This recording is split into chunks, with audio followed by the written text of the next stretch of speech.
څرنګه چې تاسو ته معلومه ده د ایټالیا په ساحل باندې د مهاجرو یو کشتۍ ډوبه شوې ده چې پکې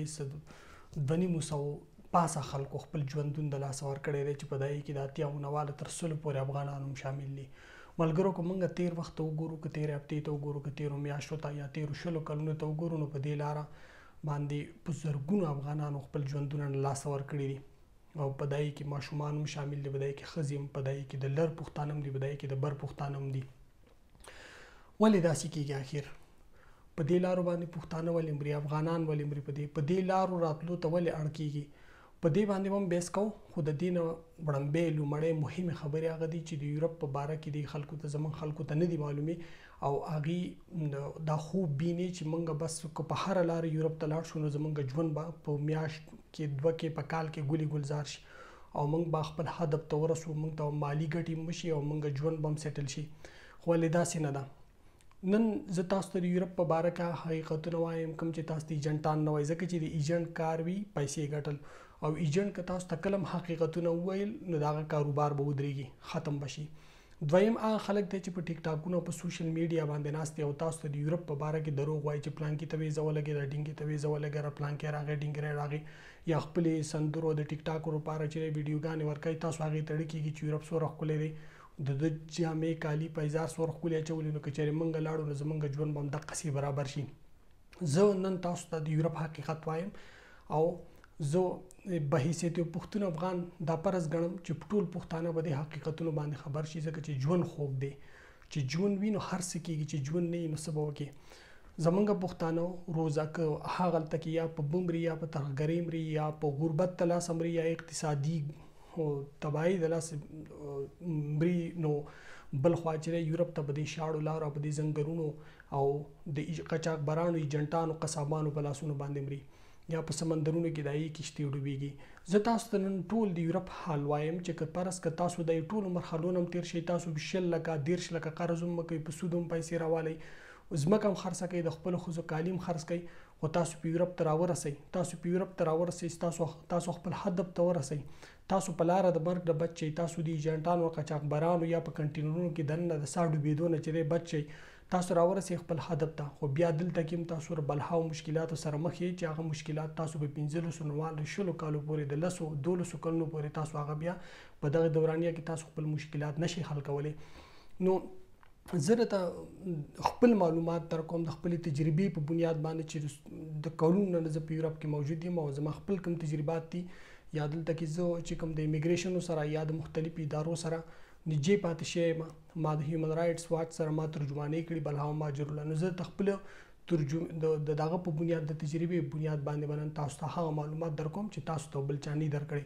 امید لرم دا به ټولو پښتنو ته ورسي او هغه پښتانه کوم چې د یورپ خوبونه ویني، کوم چې په دې خودکشۍ ته تیاریږي، ځان وژنې ته تیاریږي، یورپ ته راځي او په لکونو روپۍ هم ورکوي، مرګ له په لکونو روپۍ باندې هم ورکوي او بیا هم راشي او هغې دلته کې ژوند اسانتیاوې هغې ته نه برابرېږي. نو د ژوند اسانتیاوې به دلته په یورپ کې تاسو څنګه برابرېږي، د هغې ټوله پروسس، د هغې لپاره ټول مرحلې به زه تاسو ته نن په دې خپله ویډیو کې چې هر کله چې زموږ پښتانه په دغې سختو لارو باندې یورپ ته راورسي نو هغې ته دا معلومات نه وي چې په یورپ کې به سیټلمنټ څنګه کېږي. د سیټلمنټ لپاره دلته کې هغې سره هیڅ داسې څه پلانینګ یا نوي معلومات نه وي چې هغه په هغې د لارې سیټلمنټ خپل وکړي. په یورپ کې د کار کولو، د پیسو ګټلو د دې لپاره د ټول نه لومړی مهم شی د اسناد، ډاکومنټس. که تاسو په هر ملک کې تاسو سرور دننه کو نو تاسو لپاره لومړی لازمه ده چې تاسو اسناد واخلئ او د اسنادو نو لومړی په دې ټول پروسس کې تاسو لپاره مهمه ده چې تاسو د ملک ژبه زده کړئ. که چېرې تاسو په جرمني کې نو تاسو د جرمني ژبه زده کړئ، که تاسو په اتریش کې هلته هم جرمني ده، که تاسو په فرانس کې فرانسوي ژبه زده کړئ، په هر ملک کې تاسو د ملک ژبه زده کړئ. او تاسو د سیاسي پناه لپاره داسې درخواست ورکړئ او داسې چې هغه تاسو تاسو ثبوتونه هم ولرئ، ځکه چې په یورپ کې نن سبا د ثبوت سره نه وي نو ستاسو قبولي دلته نه کېږي، ناممکنه. ثبوت څنګه پکار وي؟ ثبوت داسې پکار وي چې تاسو میډیا باندې یا په یو په داسې رسنو باندې تاسو راغلي یاست، تاسو چې د هغې رسنو یا جرنلستانو چې مستند رسنۍ هغې ثابت کړي چې د ژوند ته خطره ده، واقعي تاسو ته خطرات وي، یا تاسو د یو داسې ادارو په لاس باندې قید، مضبوطو خلکو ادارو په لاس باندې چې قید کړي شوي او د هغې ثبوت ټول د هیومن رایټس واچ سره د بشري حقوقو سازمان سره وي او هغه دلته کې اقوام متحده ته ورکړي او اقوام متحده هغه بیا امیګریشن ته ورکړي او تاسو کیس چیرې منظور شي. که چېرې تاسو سره داسې ثبوت نه اسناد نه نو تاسو که د افغانستان یې که د پاکستان یې نو دلته پناه امکان دلته کې صفر دی. که د افغانانو دپاره شي نو کېدای شي هغوی د انساني حقونو په بنیاد باندې په سلو کې یو 10 تنو یا 15 تنو ته اسناد میلاو شي او چې نورو خلکو ته او اتیاو خلکو ته مشکلات په دای کې پای کې لومړی مشکل د ډبلن وی. ډبلن قانون هغه قانون دی چې تاسو په کوم ملک یورپ ته را دننه شوي هغې تاسو نه ګوتې اخیستي نو هغې ته ډبلن وایي فینګر پرنټس چې ورته موږ وایو هغه ستا هغې ته ډبلن وایي. نو که فرض که تاسو د بلغاریا په لار راځئ یا د هنګري یا هر یورپ په هر هیواد خو چې تاسو کوم ځای ګوتې لګېدلي بیا تاسو جرمني ته ځئ سکینډینیویا ملکونو ته ځئ برطانیې ته ځئ هر ملک ته چې ځئ اول ته بیا پناه درخواست ورکوئ نو ستاسو ګوتې هلته راوځي. ستاسو چې هلته کې ګوتې راوځي نو د هغې ملک حق بیا جوړېږي چې تاسو لومړي ملک ته چې تاسو ډیپورټ کې کوم ملک چې تاسو ګوتې نو لومړی مشکل خو دغه. دویم مشکل دا چې موږ خلکو ته د سم کیس پته هم نه بل اسناد ورسره هم نه ثبوتونه ورسره هم نه چې هغه پروف کړي چې هغه بالکل ماته چې ژوند ته زما خطره ده نو هغه مشکل ورته هم رامخې کېږي ځکه چې یورپ نن سبا په دروغ یقین نه کوي په رښتیاو باندې یقین کوي او هغه هم په هغې خبرو یقین کوي کوم چې ستاسو په اړه باندې کوم ریکارډ موجود یا او د دنیا د مستندو رسنو سره یا چې د هیومن رایټس واچ یا د بشري حقوقو کوم سازمانونه دی سره موجودي. دویم بیا سره راځم که تاسو چرېم د پناه درخواست ورکړئ په هغې دوران کې تاسو لپاره لازمه ده چې تاسو د هیواد ژبه زده کړئ. چې کله تاسو ژبه زده کړئ نو تاسو سره کار اسانتیا او چې کله تاسو کار کوئ ژبه هم زده کړئ ریکارډ هم کریمینل نه په جرمونو کې ملوث نه نو بیا یورپ څه وخت پس 15 کاله 6 کاله پس هغه ملکونه چې تاسو ریفیوج شوي نه نیګیټیو شوي نه تاسو ته نور مسله نه نو هغه تاسو له بیا تاسو په سکیل په ژبه او په دې باندې تاسو له اسناد درکوي یا 15 کلن یا 10 کلن یا 8 کلن د هر ملک بیا بیل قانوني. ها که چېرې په دې دوران کې تاسو را پناه درخواست هم قبول شو نو تاسو د پاسپورت د اخیستو لپاره خپل د اخیستو پورې تاسو خپل ملک ته نشئ تللی نشئ دنیا هر ملک ته تاسو د داسې اسناد درکوي چې هغې ته UN 1951 وایي او هغې اسنادو د لارې تاسو نور دنیا ته وزټ کولی شئ خو تاسو په یورپ کې په آزاد ګرځېدلی شئ صرف خو تاسو خپل ملک ته نشئ تللی. که چېرې تاسو په دې دورانیه کې په دې اسنادو باندې خپل ملک ته لاړئ او بیا واپس راځئ نو تاسو په دروغو کې په فراډ کې بیا ګیرېږئ چې تا خو موږ ته پرون جړل چې ما ته خطره د ژوند تامن ته څنګه تللی هلته خپل هیواد ته نو که خپل هیواد ته د ستنېدو لپاره ستا لپاره زموږ د دې خلکو لپاره ضروري ده چې دوی لومړی په دې په ټولنو کې ضم شي یعنې انټیګریشن وکړي ادغام شي پکې نو د دغې نه پس په دې اخلي بیا د پاسپورټ لپاره بیا د پاسپورټ لپاره د یورپ د هر ملک د هر هیواد بیل قانون دی چې دا 2 کلونو د یو ملک کم نشته. ته به د دغې اسناد که تا په فرض که په اسناد تا په 6 کلونو کې اخیستي یا په 8 کلونو کې تا اخیستي نو هغه وخت پکې نه حسابېږي. ستاسو چې کوم ړنبې اسناد د کوم غیر قانوني وخت تېر کړی یا ریفیوج شوي په دې دورانیه کې ستاسو به وخت دا نه شروع کېږي د پاسپورټ لپاره چې کله تاسو ته اسناد میلاو شي که 10 کاله پس تاسو ته اسناد میلاو شو نو ته به نور 10 کاله چې د پاسپورټ لپاره تېری چې بعض ملکونو کې دغه 20 کلونو دورانیه جوړېږي لکه په اتریش کې په جرمني په سکینډینیویا هیوادونو کې نو د دې لپاره د پاسپورټ لپاره بیا دغې ته چې دی پروسس ته نیچرلایزیشن وایي. نیچرلایزیشن هغه پروسس دی چې ته به د ملک جغرافیه پیژنې ته به د ملک تاریخ پیژنې ته به د ملک سیاست پیژنې پای کې به تی امتحان نه ورکې او چې کله امتحان نو دغه 3 واړه کیټګرۍ تاسو پاس کړئ نو تاسو والو د پاسپورټ لپاره اخلي خو په دې دورانیه کې بس تاسو لپاره لازم دی چې تاسو به حکومت نه سوشل نه اغستې تاسو به کریمینل ریکارډ نه به هم دلته کریمینل ریکارډ موجود دی نه به هم شاته ملکونو کې موجود دي نو تاسو والو د پاسپورټ لپاره او چې جبې په روانۍ سره وایي لیکلی هم شي او لوستلی هم شي. د بده مرغه پښتانه به دې کې ناکام راځي ځکه چې پښتنو ته خپله جغرافیه تاریخ او سیاست نه معلوم نو دوی به د یورپ د هیوادونو څنګه سیاست او څنګه به تعلیم کې علم حاصل کړي. نو دا ټولې خبرې تاسو لومړی په خپلو ذهنونو کې کړئ چې که فرض که موږ د دې مرګ په لارو باندې یورپ ته لاړ هم شو نو دلته کې به د ژوند برابرولو اسانتیا دغه کوم پروسس موږ به د کومو مرحلو نه تېرېږو په دې کې موږ پاتې بیا راځو. نو په یورپ کې داسې یو هیواد هم نشته که تر فرض که تاسو نیګیټیو شئ چې دلته 98 د 100% پورې د نیګیټیو چانس وي ځکه موږ سره ثبوتونه نه نو هغه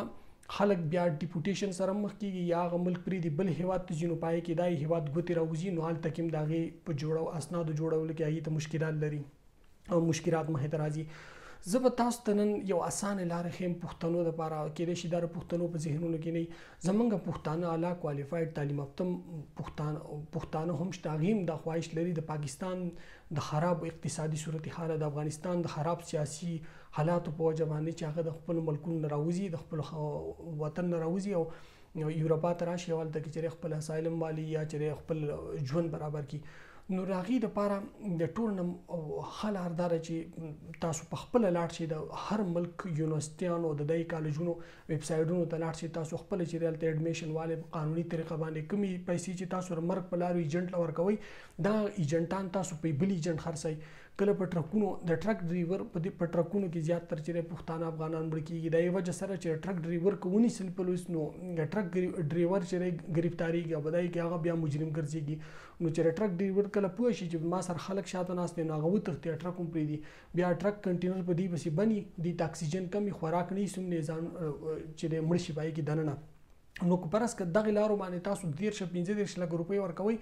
نو د ټول نه مهمه د ټول نه ښکلې خبره ستاسو لپاره دا ده چې تاسو چې تعلیم یافته یې په ځان کې ژبه له درجې انګلیش کم از کم، نو تاسو د اروپایي هیوادونو تاسو دغه ته لاړ شئ، پوهنتونونو ته لاړ شئ، د ویب سایټونو ته لاړ شئ، خپل ایډمیشن والي ایجنټ ته پکې هم ضرورت نشته، خپل آنلاین فیس ورکړئ او تاسو راشئ یورپ ته. نو که فرض که تاسو یورپ ته لاړئ، تاسو سټډي حاصله کړه، بعضې ملکونه یي چې هغه ستاسو د سټډي سره شل ګنټې په هفته کې د کار موقع ورکوي. تاسو فرض که شل ګنټې کار کوئ نو دوه به چې تاسو دای سره ایکسټرا هم خلک کار کوي، نو خپل ژوند چې په چا کې اهلیت وي، خپل ژوند د دې لارې برابرولی شي، هم سټډي کوي او هم چې دی دای سره کار کوي. د دې سره سره هغه خلک لیګلی دلته په یورپ کې قانوني نو هغې تللی شي پرتګال کې چې تاسو سره شینګن ویزا یا سټوډنټ ویزا یې نو تاسو هلته یو کنټریک اخیستی شي په پرتګال په سپین پیټلېږي. پس فرض که تاسو سره کار کنټریک واخیستو په پیسو میلاویږي 8000 یورو، په هغې بیا خرچه راځي.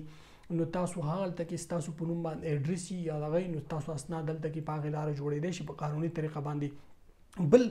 دویمه لار دلته بیا ده چې د واده د دریمه لار. واده خو وړاندې زه په دې باندې ځکه بحث نه کوم چې واده د دوو تنو د منځ د ایډجسټمنټ خبره ده، او که فرض که ستاسو واده هم دلته کې د غرض کولو نیت وي نو هغه به ستاسو د جینۍ یا د ښځې په منځ کې خپل دغه خپل ستاسو خپل کوم چایس فیصلې نو هغه به وي، په هغې زه بحث نه کوم. خو بهرحال د هغې دپاره هم تاسو لومړی په ذهن کې دا کېږئ چې تاسو به د خپل ملک د امیګریشن نه انمیرډ یعنې د مجرد د لونډ سرټیفیکیټ راغواړئ. بعضې هیوادونه دا وي که تاسو سرټیفیکیټ هم د امیګریشن نه راغواړئ یعنې د نادرانه، نو هغه د هغې په اسلام آباد کې چې کوم ایمبیسي یا کونسلګري نو هغه ورځي او ستاسو په کور کلي علاقه کې معلومات هم کوي چې آیا دې سړي دلته مخکې واده کړی دی که نه دی کړی. نو که فرض که تاسو واده کې ګریپ دغه شوی نو هغه هم په فراډ کې راځي. نو دا خبرې به تاسو لومړی په ذهن کې کېدی. دویمه خبره اخري خبره مې دا ده چې په یورپ کې فرض که تاسو په سټډي باندې راغلي یې، تاسو دلته اعلی پوهنتون نه ډیګرانې حاصلې کوئ، نو دلته کې تاسو بیا کولی هم شئ چې داسې فرم داسې کمپنۍ وګورئ چې هغې تاسو له جاب درکړي، کار درکړي، او د هغې کار نه پس تاسو هغې ستاسو اسناد ولیږي امیګریشن ته، امیګریشن تاسو ته کار اسناد درکړي 5 کالو 6 کالو 2 کالو، هر ملک بیل قانون دی دپاره، نو تاسو په هغې قانوني طریقه باندې بیا څه وخت 8 کاله 9 کاله پس تاسو په خپل اهلیت باندې پاسپورټ نشتلټي اخیستلی شئ. نو که چېرې تاسو په ذهن کې دا پرته چې موږ په دې شاړو باندې په دې لارو باندې موږ ورشو د مرګ په لارو باندې موږ ته به ډایرکټ پاسپورټ نشتلټي میلاو شي، نو دا خبره په ذهن کې کېږي چې پاسپورټ نشتلټي چاته هم نه میلاویږي په دې طریقه باندې. پاسپورټ نشنلټي تاسو په اهلیت، ستاسو په قابلیت، ستاسو په تعلیم، ستاسو په ښه ژوند تېرولو تاسو ته میلاویږي. که فرض که تاسو سپورټسمین وئ، په فوټبالران یې، فوټبال په کلبونو کې او کلبونه تاسو چې دی دغه کې لوکل کلبونو کې یا مخې ته لاړ شئ، هغه بیا له خبره ده، یا باکسران یې یا چې ټینس ستاران یې یا هاکی پلیران یې یا موسیقاران یې چې دلته کې تاسو ګیټار وهلی شئ او تاسو مختلفو کنسرټو کې برخه اخلئ. تاسو به لایبرري ته ځئ، تاسو به میوزیم ته ځئ، تاسو به خلکو د لوکل خلکو سره به تاسو کنټیکټ ساتئ، د هغې سره به د سیاسي خلکو سره به کنټیکټ ساتئ، او دغه پښتانه زموږ هلته نه کوي په خپلو هیوادونو کې، نو دلته کې ورته ډېره مشکله وي. نو لومړی په ذهن کې دا کېږي چې پاسپورټونه هېڅ چاته راسې نه میلاویږي، نه اسناد میلاویږي. اسناد د افغانستان خلک 90% چانس 10% چانس لري په سلو کې، او هم هغه خلک چې کوم قوي اسناد به لري، ثبوتونه ولري چې یا په ټي وي کې جرنالیست پاتې شوی یا چې د هغه ادارو سره کار کړی کوم چې په تیر دور کې نیټو یا په دای کې او ثبوتونه ولري، او هغه ملکونه بیا سپارښت هم چې واقعي زموږ سره د ترجمان پاتې شوی دی، یا موږ سره په نورو ادارو کې د کار کړی دی نه خلک بیا خبره ده که تاسو سره ثبوتونه نه نو هسې خپل وخت مضایع کوئ او هسې په دې مرګ په لارو باندې پیسې مو ورکوئ. خبره به دا چې تاسو دغه 20-30 لک روپۍ حال ته کې چې مصرف کوئ ځان له بېسلارو ګورئ. د ما هغې پلارانو غرونه ته هم دا خواست دی که پر تاسو یو بچی یا ستاسو ورور پای کې دومره اهلیت نه چې تاسو سبا هغه په یورپ کې خپل سیټلمنټ نشي کولی، هغه تعلیم یافته نه وي، هغه خپله لاره نشي وباسلی او هغه دومره عقل نه چې سبا په خپل قابلیت باندې خپل کار ځان ته وګوري نو تاسو هغه مه رالیږئ. د مرګ په ځکه چې ژوند ډېر خوږ دی، د پیسې چې انسان ژوند وي نو پیسې هم کېږي، هر څه هم کېږي. خو تاسو زما دا امید لرم زه یو په حیثیت د پښتون افغان ما زره خبرې را لنډومه که چېرې په دې باندې زه ډېرې خبرې هم کولی شم چې تاسو به یورپ کې پاسپورټ څنګه له اسناد به څنګه برابروئ، ولې او څنګه ډبلن څه شی دی، په دې زه تاسو ته ډېرې خبرې کول غواړم خو دا به زه پر روان مخکې وکړم. د اوس دپاره زه ستاسو نه چې دی مننه کوم او اجازه غواړم. د خدای په امان.